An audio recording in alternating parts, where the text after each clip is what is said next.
show. Today's guest is D Forever on her socials. I am really excited to have Dee here. I actually met her through Facebook. Here, she is an entrepreneur, an esthetician, a lash tech. She has a job in corporate America. This woman does it all. I am now going to turn things over to Dee to introduce herself. Hey everyone, my name is Dee. My full name is Dathisha, but my nickname is Dee. On social media, I do go by Dee Forever. If you are interested in connecting with somebody who just loves creating digital content, I'm always on the story with my polls. I post a lot of different type of content all around beauty. I'm also an esthetician, and yes, we did meet on Facebook and got connected through a YouTuber post. It was something like, who are the YouTubers in our area? And we have like a big, smallish city. So we were bound to cross paths, but that post definitely made us connect. Yeah, so when we saw that, I instantly checked out her page and I saw that Dee creates a lot of fashion, beauty, lifestyle content, which is, of course, how my Whitney Styles brand was born. So I checked out her channel and I said, oh, we have so much in common: travel, blogs, makeup tutorials, just so much. So very happy I connected with Dee. Today, I want to talk about your business. So let's start out by talking about Alluring Artistry, right? So you do lashes, you do brows, you do facials. Tell us about your business. Yeah, so Alluring Artistry Beauty and Wellness Spa was founded back in 2019. I just started off as a lash tech. I was working my job in corporate America. I felt really, really good about my job, but I also felt like I always loved the beauty industry and I wanted to get back into it. I ended up getting my lashes done, but they were not eyelash extensions. They were individuals, which there is a difference. Y'all, I got those individuals in. Me and my boo went down to Miami. My eye started burning. I wiped my eye and the lashes came off, but not only that, it plucked all my real lashes out. So I was baldy on the lashes. Like I couldn't even put strips on. Like I literally wanted to wear sunglasses like all day, every day. Like all my friends and family were like, can you just take the shades off? And I was like, not yet, it's not time. I ended up coming back home and doing a lot of research and realizing that there's a big difference in the different type of eyelash extensions out there. And the type that I got just wasn't suitable for the type of natural lashes that I had. So I ended up trying these eyelash extensions, and it just so happens the girl that did them for me also certified people. And so I just stepped out on the limb and got my certification back in 2019. Just this year, I went to esthetician school and graduated and made my business a full legitimate thing. At Alluring Artistry, we specialize in pretty much everything that you said. We're doing the lashes, we're doing the henna brows, we're doing waxing, facials, and then makeup. This year for Christmas, actually, Christmas just passed, we just ended up taking on a social media coordinator. We're definitely growing, our business is expanding, and I'm just really here to make the girls feel beautiful and to enhance their natural beauty. We're not about enhancing you in a way that you look fake or to, perceive something that's not accurate. We just want to enhance the beautifulness that's already there. I love that. And you said a lot, so I got to dig into these details of some of the things you just shared. I know you got a certification to be qualified to do this work. What school did you go to? What was the price and fees associated with tuition and training? And then also, how many hours was your program? I ended up going to Mosley School of Cosmetology. That was the only Black-owned school of cos in my area. I live in Michigan. I'm West Michigan, so I definitely wanted to support their cause. And also, I just thought it would be cool. I never got a chance to go to like a HBCU or anything like that, so this was like my little moment to shine. As far as the tuition, I want to say it was like 7K or 8K. The particular school I went to doesn't accept financial aid. So it's kind of like an out-of-pocket thing. I basically just kind of put like a chunk of money down. And then while I was in school and working, I was also lashing and hustling money to pay my tuition. So by the time I graduated, I didn't have a balance with them, which was a big blessing. I didn't even think I could do that. And I just want everybody to know out there, it's an option. Like it doesn't seem doable, but if you really like apply yourself, you can pay off and do so much stuff you wouldn't even know like you're able to do. Yes, invest in yourself. And how long was the program? Yeah, so I want to say the state of Michigan requires either 400 or 450 hours. That's what the school I went to required, but the other schools in my area required about 650 hours. So let's talk about the business once more and some of the services you offer. Like, what is your standard price point for a facial or to get the henna brows done or waxing? Yeah, so I would say like an average amount of spend coming to Alluring Artistry will be about $50. Our facials are starting at $45. Right now we're offering an express facial, which is custom to your skin, but it's also within 45 minutes. So if you're on your lunch break, it's doable. If you are on a crunch for time, you can still have that self-care session for yourself. As far as like the henna brows and maybe some waxing, those are going to be like cheaper priced items. So henna brows are $20, waxing is $15. But then we do offer our top selling service, which is our eyelash extensions. Those start at $135 and they go up to $195 for the full set. So with eyelash extensions, how long do those generally last before they need maintenance? Like a fill or to Yeah. just take them off and replace them? Because Yeah. I So wear strip I lashes, so I don't know all these details about the fancy lash extensions. I'm like mascara or strip lashes because I can take them off at the end of the night. So educate us. yeah, so I kind of compare the eyelash extensions to your nails. Like y'all can see, I need a fill real bad. This is basically the same thing that's going to happen to my lashes eventually. I'm actually wearing eyelash extensions right now.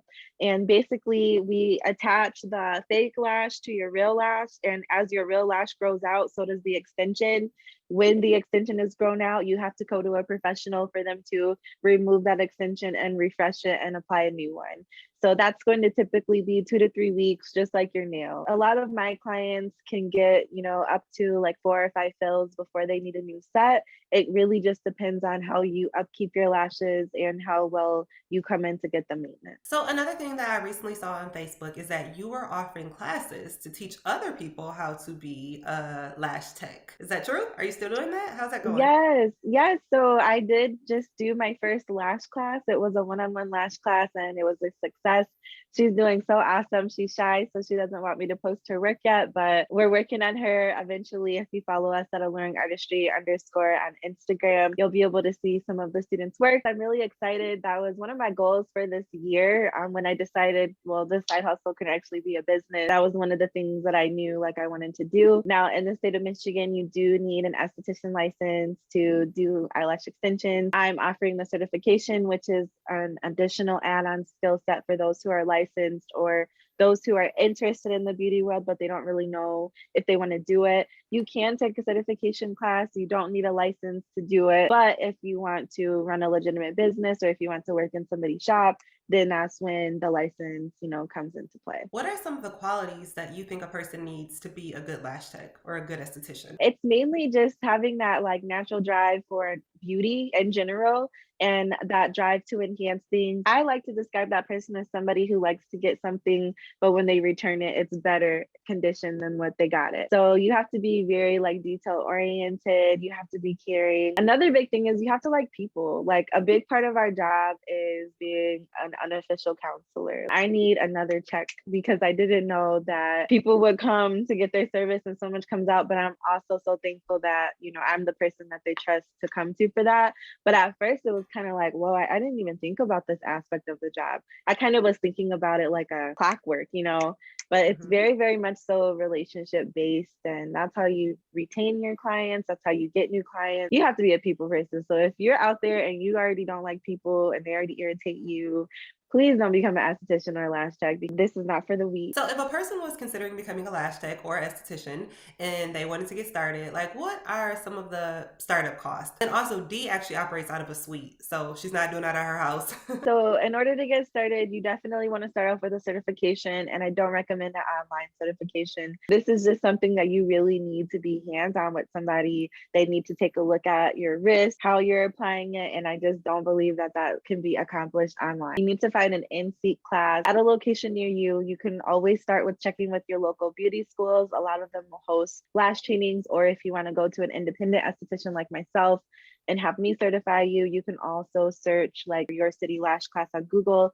You'll kind of be pointed in that right direction. When I got certified years ago, it was a 2K minimum type of investment and I got a deal on mine. Like that was her price, but she lowered it for a little bit. So I jumped on it. Nowadays, like they have lash classes as low as $550. And I just want everybody to know that you really get what you pay for. When you invest in the lash class, like always investigate the teacher, what qualifications do they have, how long have they been doing it, also what are you going to get for the class, because I've had people that I know go to take lash classes and they walked away with like a sample set that they could just do on the mannequin. They couldn't actually take clients. Whereas my lash class, you could take up to 20 clients after you left. I gave you a lash bed. You got everything that you needed. So just really, really investigate it. But I would say it will be like a $500 to $2,000 investment in today's time. Okay, so that's your certification. That is supplies that you need to get started with a client.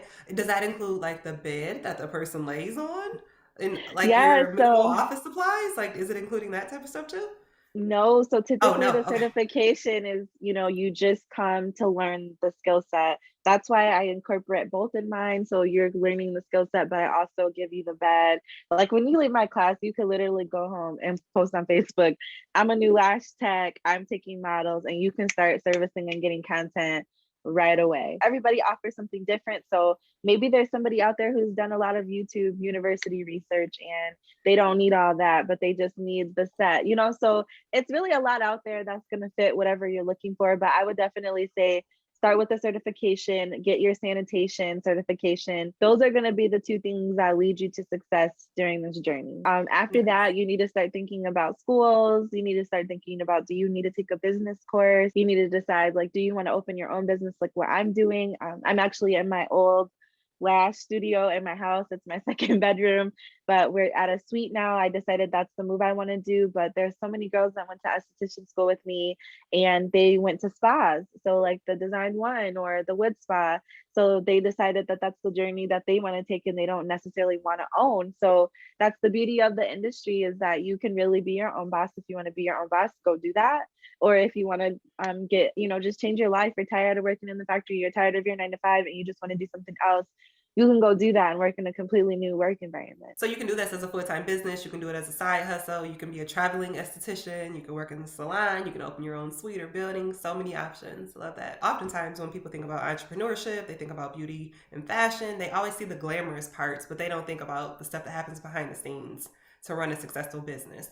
So what are some of those hidden things that are going on that maybe not be as publicized or well known, but just things for people to consider? I would say for me, like I pretty much started my work career in corporate America. So I already had like a lot of business training going into it. But one thing that has really stuck out to me was more so the financials. I'm not fit to be a financial coach or anything like that. And so quite naturally, my habits ran into my business as I started. The financial part was kind of like a hidden part. If you ever want to get funding for your business, if you ever want an investor to invest in you, you really need projections. You really need your break even cost. You really need all these different points of data about your business. And if you don't have it, everybody kind of looks at you like, yeah, all right, like, yeah, It's a like, hobby. She's not a real businesswoman. It's just a yeah. hobby for her. She doesn't know what she's doing for real. Exactly. And especially the investors or the bank, if you really have a dream, like that could be really crushing if you didn't know that and you went in there to do that. Another big part, I kind of struggle with this, and I'm somebody who is task oriented, detailed, and very, very organized. But if you don't have any sort of routine in your life, like period, opening a business and going into entrepreneurship will be hard because media tells you you do what you want on your time and it's flexible and it's a dream. But to be honest with you, when you first become an entrepreneur, and it's never like that. And so it's definitely like you do need to have a schedule. You do need to know when you're going to schedule social media. We all know if you don't plan it, it's not happening as a business owner. So these are the hidden things that everybody who's an entrepreneur who didn't go to business school or didn't work in an office, like I'm bowing down to them, because that's a whole nother skill set needed to do this that nobody talks about. People just literally go on social media every day and tell you, hey, open up your app and get some people to click this link and you're about to get a fat check and you can work from your phone and X, Y, and Z, or you could trade Forex or whatever the new thing out there is. And it's just not like that.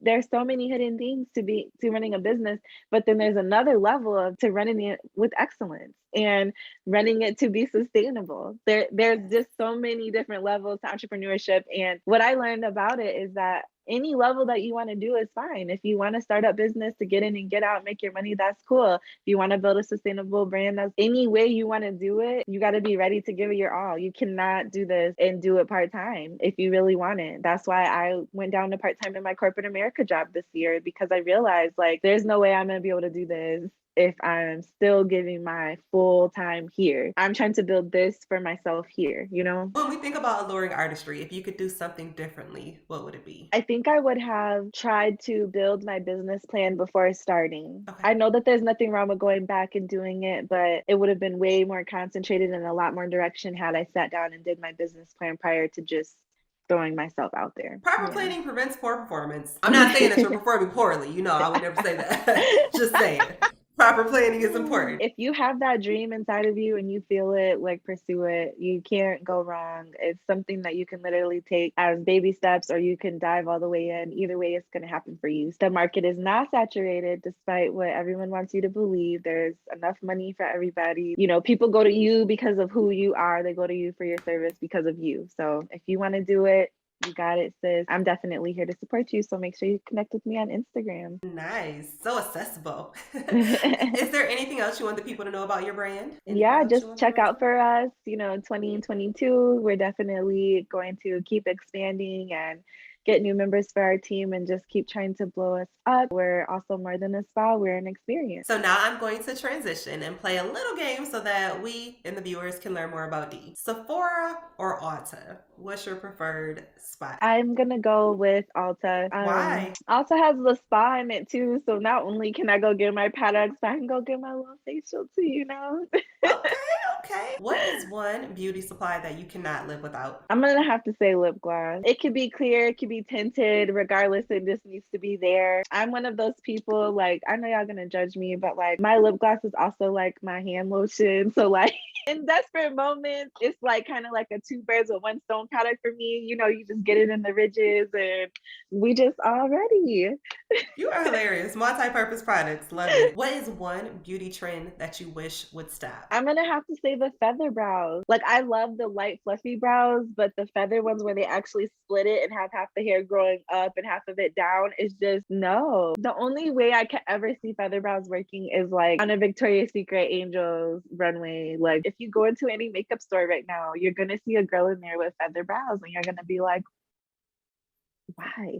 D is clearly a hustler. She told us she had a job in corporate America. She started building a brand on the side, Alluring Artistry. She does lashes, brows, facials. She teaches classes, right? She's also building a YouTube channel. So we'll talk about that a little bit later in the interview. But what is one of the craziest things you've ever done for money? Like a couple weeks ago, I went to my first pitch contest and I personally felt like that was the craziest thing I did for money. I was transparent about my financials. I went before a crowd, before judges. I just overshared about what my whole situation was. I'm more of a private person. And so that was really crazy that like I always thought of myself as a great speaker. And I heard of this contest in this class I was taking at graduation and I did it and I won first place. And it was just the craziest experience because I didn't know that you could really win money to help your business by just telling people your business. Like that was like an uncomfortable, but also like eye-opening experience. I know like culturally for me, Black people are way more private. We're way more quiet. We don't want to open up and share, but I kind of just like stepped out on a limb against my family's will. And look at that, it won.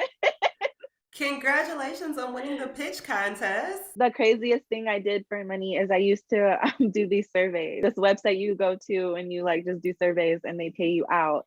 And that was something that I did when I first started to get supplies because I was always very adamant about if I'm gonna still work my job and I'm gonna start a business, this money over here shouldn't be anything to do with here. That shouldn't cross. And so from the get-go, I always knew like whatever went into this business, I wanted to work hard for. I didn't want to take from my job to build it. Like I had to do that to do the certification class. But after that was done and I could actually make money, that's what it was, very, very separate. So I would be up there doing surveys just so I could get some new lash glue. I would be like looking at these tweezers, like, oh my gosh, it would be like 50 questions on the survey. You only get like $3. It was just a mess. I looked at it as little sacrifices I had to make. And also to make sure I knew like this is what I really want. I was one of those kids, like, I want to do ballet. I hate ballet. I want to do this. So I just being aware of that, I just knew like I have to have some grit into this if I know I'm gonna really do it. Let me say that I used to do surveys too, and them people never paid me. I'm gonna blame myself and take accountability for that because I did the same thing. But I'm like, Now that I think about it, I never got paid for these surveys when I was taking time out of my life to do them. So I feel like idiot, number one. And they But took number forever. yes.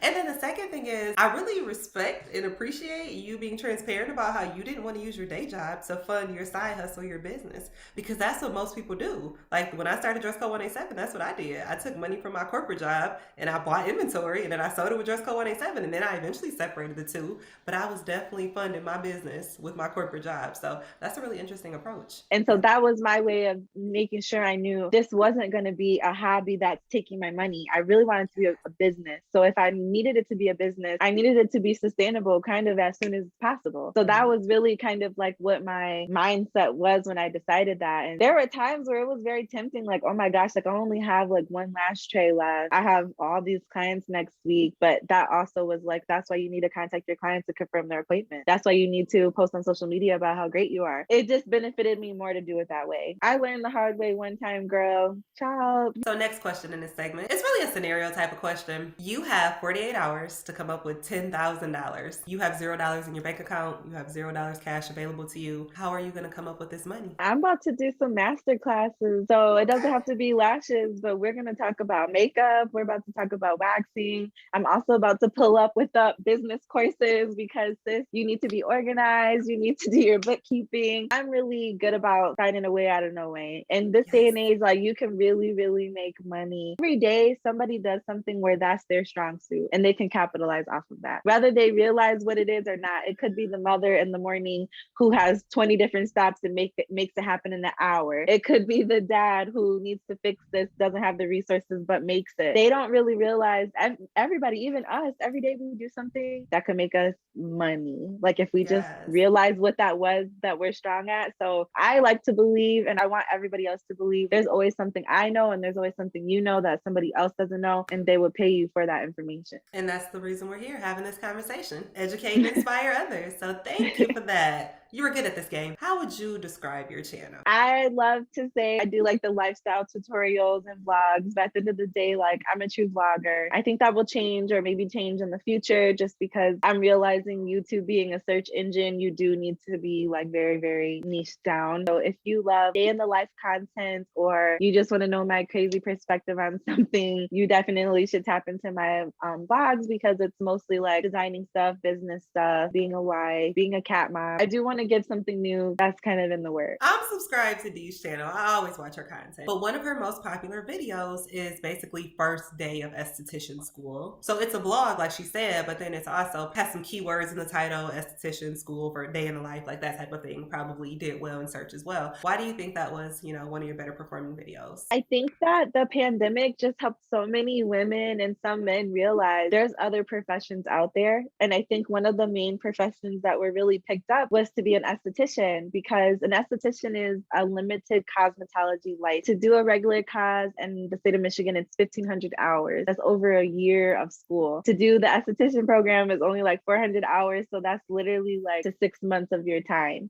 And so I just think a lot of people realize that, for one, a lot of education about our body is just more accessible. Like a lot of people don't know that skin is the largest organ on our body. Like think about our skin being an organ, like what's inside of us. This is actually that. And we just like neglect it. We don't take care of it. I don't be moisturizing mine all the time. And we get scraped, we play too much, we fall down, we just tear it up. So many people just learned about like our skin being so important. And then I think a lot of people just throughout the pandemic got fed up with what they were doing. They were fed up with working 50 hours a week. They were fed up with lifting 50 pounds a day. Like they were just fed up with getting harassed at work by coworkers, just whatever scenario that was for them. This pandemic really let them know, like, I don't have to do that. There was really like a spark in doing esthetician program. So not even just esthetician, anything in the beauty industry. It's like a multi-million-dollar industry. It has projections to continue to grow. So many people realize that they don't have to go to school and go to a 4 to 6 year college program. And it's just crazy because it's always been a thing. It just hasn't always been respected by society. 10 years ago, it was kind of like people who didn't understand that industry, like no respect, or kind of just like looked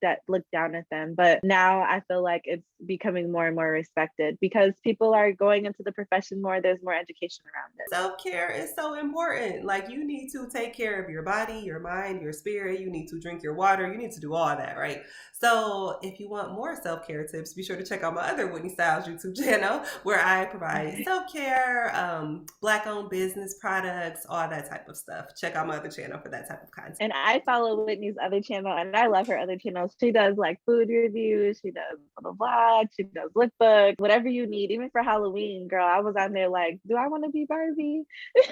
Yes, giving options there. Thank you for the plug. Okay, so many people are starting YouTube channels. Obviously, there's lots of resources available online, but I always like to ask, what type of programs do you use to like create your thumbnails or edit your videos? Say, I'm a Canva girl. I know people have everything to say about Canva. I'm a Canva user and I make it work for me, okay? You can't tell if it's Photoshop or not. So Canva for sure, they have a free account that you can use for thumbnails. They have a ton of apps on the market, but I've always just used Canva for that. As far as like the video editing, when I first started, I was using iMovie. It was free on my phone. I didn't have a computer to edit from, so I was definitely recording on my phone and editing all on the same device.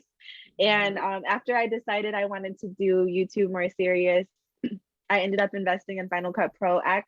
So I use that software. I used to use that software like back in high school in one of my classes. So I already knew about the software and I never thought I would grow up and actually buy it because I thought that class was so like nerdy. But and then for my camera, I use a Canon G7X Mark II. I love that camera. I know it's a little dated now compared to what the other cameras offer. I might upgrade to the 3 like in 2 years or so, but I got that one now. As far as my lighting, it's mostly just natural light is the best lighting. Like if you can do anything in natural light, like do that. But if you have to use lighting, any sort of like ring light, anything except for like the yellow lights in your house, like that's the worst type of lighting. Like don't do that. I turned mine off to have like this white cast on me because I hate the yellow lighting. I hate the yellow lighting too, and you can actually change most of the light bulbs in your fixtures to get rid of that ugly lighting. It's still not as good as natural light, 100% agree. But yeah, I might want to change out some of them light bulbs. All right, so now I am going to shift things over to another segment that I call For the Culture. D, what is your favorite urban clothing line? Because you told me outside of here, I talked to D outside of the show, right? D told me she loves graphic tees and leggings and biker shorts and things like that. Like that was her vibe last summer. I don't know if there's a specific brand. I love stores like, I can't believe I'm gonna say this out loud, but like Jimmy Jazz and like those types of stores. Yeah, they always have like the fits on there. They usually cost more than what I can afford, so I usually just head over to that Young Fashion Nova and I find what I'm looking for. I didn't want to say Fashion Nova because it's so controversial. Like people don't consider them as urban wear because of the founder. So you know, that's where I'm kind of at. I'm like a Fashion Nova babe. I just, you know, I don't ever post, you know, where my fit is from, you know. You got to know me to know. What is your favorite Black-owned business? I know you've supported a bunch of them because she supported mine. She's bought a hat, a couple shirts. She actually wears my products in her other videos and her TikToks and some like selfies and stuff like that too. So I appreciate the promo there. But what is your favorite Black-owned business? I believe the Honey Pot is Black-owned. And as soon as I heard about that, I ran to Target to try their products and I haven't looked back since. That is one of my favorite brands. So the Honey Pot is like a more like natural organic line for feminine hygiene. So like you have like down there wash, you have wipes, you have tampons, like whatever you really would think that you need to take care of your lady parts down there, they've got your back. All of their products are so like gentle, so mild, like unlike any product I've tried before. Like even from like a scent standpoint, like I'm like one of those more like natural scents. So I don't really buy anything that smells like roses or flowers. Like I like to smell like a human. And so their products, even if I get something that has a scent, it's so light and mild that like you don't really notice it. But it's also kind of like a pleasant like surprise when you smell it. It's a very gentle scent.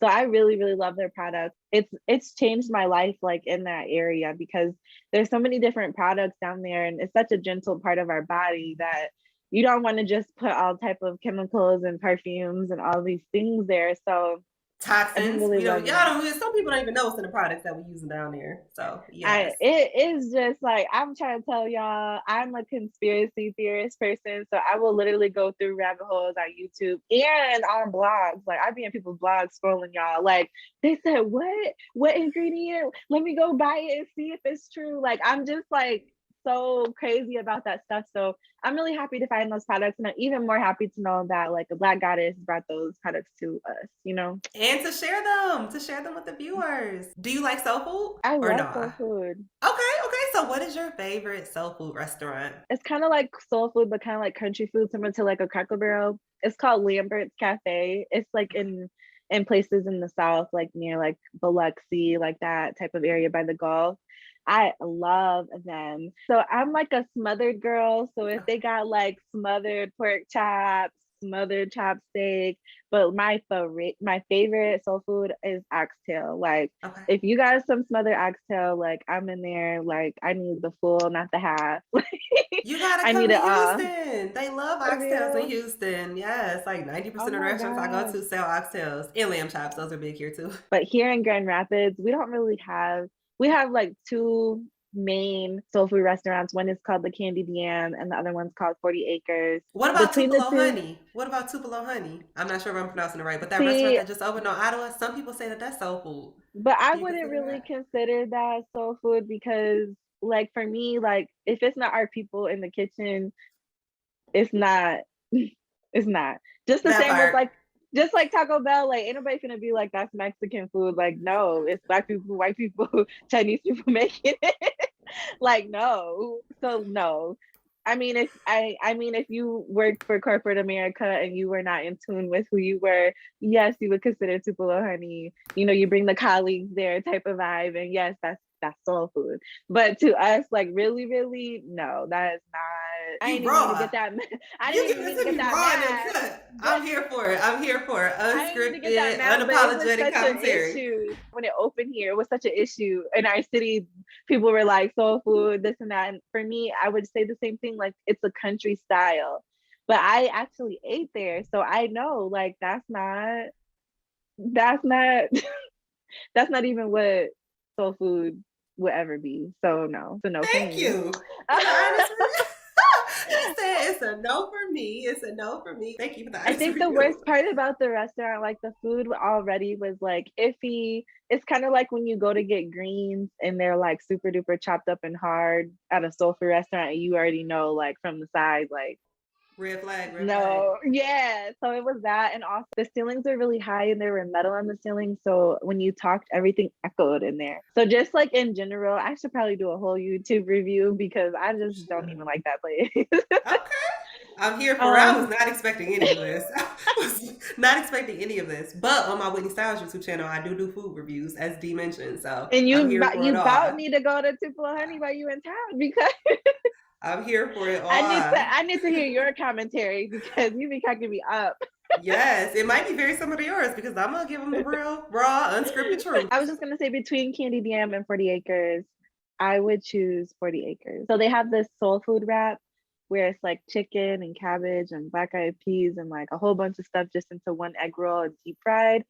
So good. And then they also have gumbo. I love their gumbo. Last question in the For the Culture segment. What is your favorite movie or TV series with a predominantly black cast? It's Rush Hour. The whole Rush Hour series is my favorite just because I'm Blasian. If y'all can't tell, I've been kind of trying to keep my Okay. eyes open, but they're always so low. But literally growing up, like my family just loved Rush Hour. Like my dad thought it was the best movie instead of my mom because my dad's black, my mom's Vietnamese. So it just was so cool just to like see a Your movie dad made is with black and Asian your and black mom people. is what? Can you say it again? Your dad is black. Vietnamese. Oh, your mom is Vietnamese? So Okay. she was born in Ho Chi Minh City, like in Vietnam, and my grandpa was in the Vietnam War, and he met my grandma, and they had a baby and came to the States. So I was actually born in Mississippi because that's where they came when they came across the water or whatever. I'm not like from Michigan, but I'm like from Michigan, you know.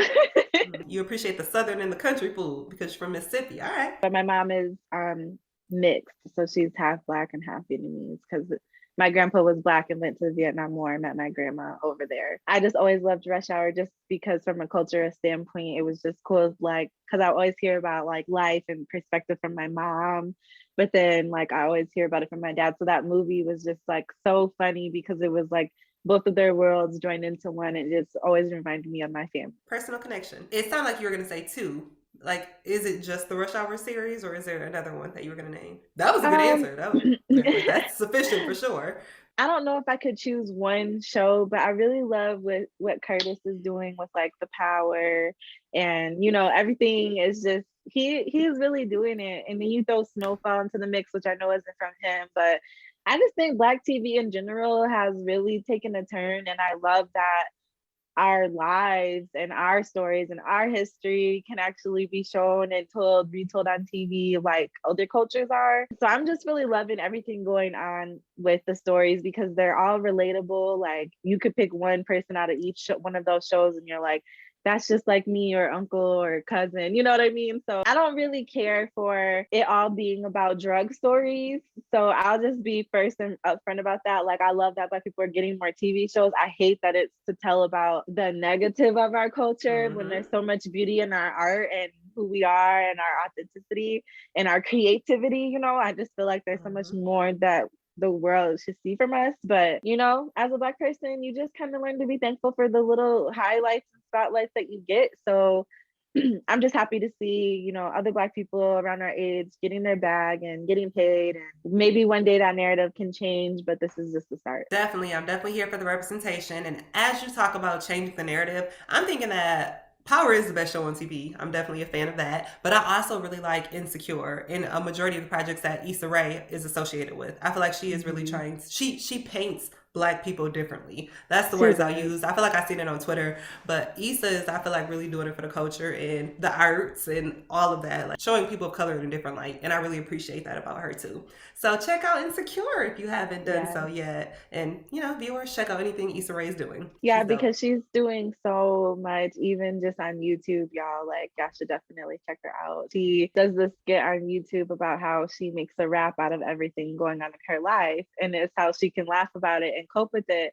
And it just reminded me so much of me. Like, I used to think I was a rapper. And so, like, even now in my day-to-day life, like, I'll just, like, start blazing on somebody in my head. Like, it's just so funny, but it's also so cool to know, like, this is what Black girls do because our culture can paint us in this box as well. Like, we can talk about that, you know?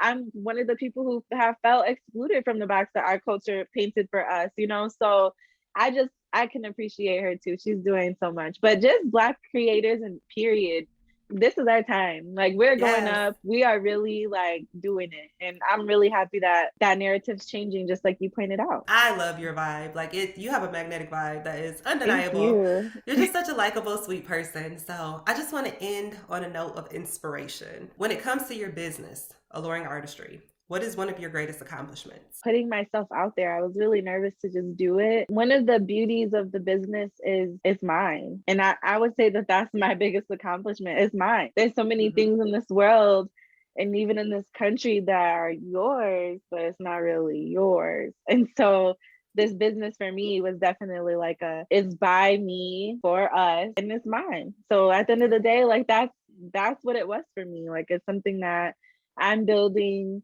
I don't have to walk into this space and be something that I'm not. I don't have to walk into this space and feel uncomfortable. I am creating this space. It is my space, and it's a safe place for anybody else who's ever felt that way, you know? I love that. So in the real world, in my corporate job, I do diversity and inclusion work, right? And we're always talking about how can we attract more diverse talent, really meaning people of color. People use diversity as a proxy for people of color, but how can we attract more women to our business, people of color to our business? It's like, you need to allow people to show up and be their authentic selves. If we have to code switch and cover and minimize like aspects of our individuality, we're never going to feel comfortable or like we belong, and we're never going to be happy here. So I'm so happy you touched on that because it's something I deal with like every day when I work in corporate America. If you are feeling sad, discouraged, unmotivated, what song do you listen to? What artist? What album? Like what instantly puts you in a good mood? I have to put on my playlist for this Okay, one. pull up the playlist. So many different vibes, but do you know who Dior is? Yes. Look, I don't listen to her from a music component.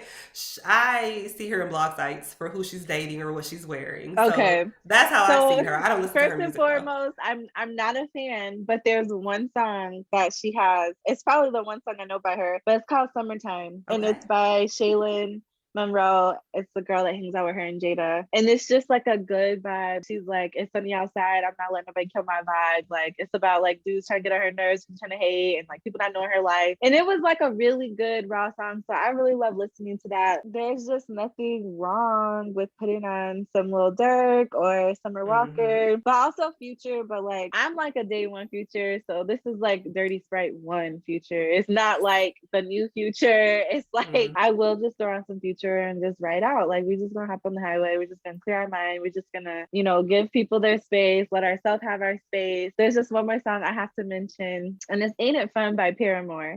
That I don't even know. That is just like one of my favorite, like no matter what mood I'm in, no matter what's going on, like I'm gonna play that and everything's gonna be better. I know it's a little outside, if you don't really listen to that type of music, but if you really listen to what she has to say, like it's such a good You gave me some songs that I'm going to song. look up and possibly add to the iTunes library. So thank you for that. Leave the viewers with some positive advice. Some words of wisdom, words of encouragement. There's a quote I have that says, "Live fearless. You'll never be criticized by someone doing more than you." That is literally my favorite quote from the moment I read it. I put it up there, and it's just a reminder because I'm on Instagram daily. Just a reminder that like I'm doing this, I does this. This is gonna be my life coming to me. I am praying for this, manifesting this. And truly, you don't really need to think about or hear what people are saying if they're not on your same wave or if they don't even have a business. Like, what do you have to say to me?